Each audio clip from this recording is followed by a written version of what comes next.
Today, we're going to show you Paper Street Agreements. It's a product that we're really proud of and something that allows you to handle any of your complex recurring billing scenarios in an easy-to-use, streamlined manner.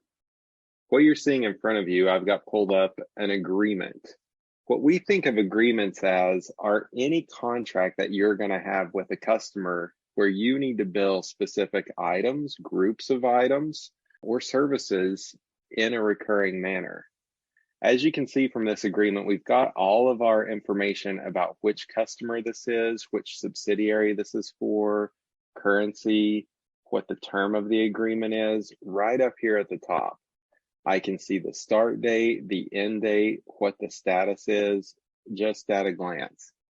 If I scroll down to the bottom, I can see every single item that we are potentially going to bill this customer for on a recurring basis.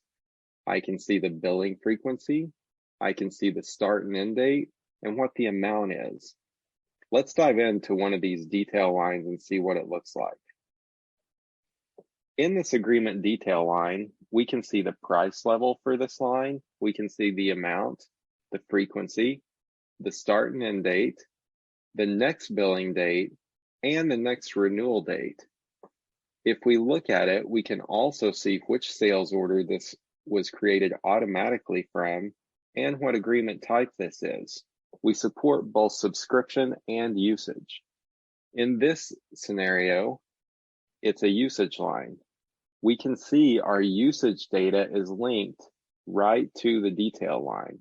So any usage that's caused for this item, you can see what the quantity is, and our module will automatically calculate the next billing cycle based on these usage records. If we go back to the agreement, we can look at related records and transactions, and we'll be able to see any related invoices or sales orders that are associated with this agreement. This invoice is automatically created through our billing runs.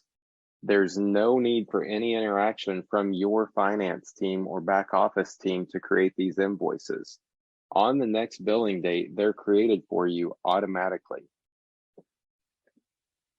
When we were looking at details, we could also see price levels. Next, we're going to look at how we handle some complex pricing scenarios. So if I go to Setup and to Sales, I can actually look at agreement pricing and see all of my pricing tiers. If I look at e-commerce add-on, you can see we support minimum and maximum quantity, billing frequency, usage rate, or subscription rate, which can be different for the same tier. You'll notice that these pricing tiers are not added to an item record, which means you can use them for one or many of your agreements across customers and across items. You can even use different pricing tiers on the same item.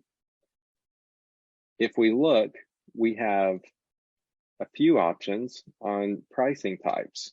We have per tier, max volume, and max tier flat rate.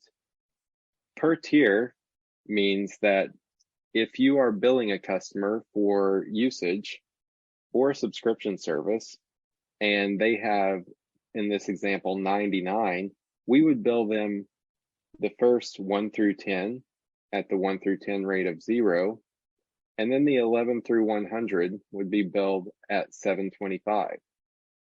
If we look at max volume, the entire bill would be for the 725 in that scenario.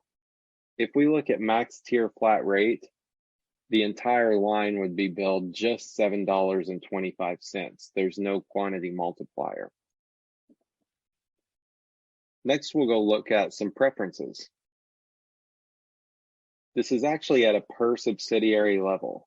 So you can actually control where you want to create agreements from. If we look at this option, this agreement that we looked at earlier, the system automatically created from the sales order that we saw associated with it, because on the preference record, we have it set to create from a sales order. You can also set what renewal transaction type you want. how far in advance to create those renewals, and then when to set your agreement billing schedule, number of days in advance. You can also see we have different frequencies. You can create different frequencies for your contract terms, for your billing terms, and for your pricing terms. And that is Paper Street Agreements.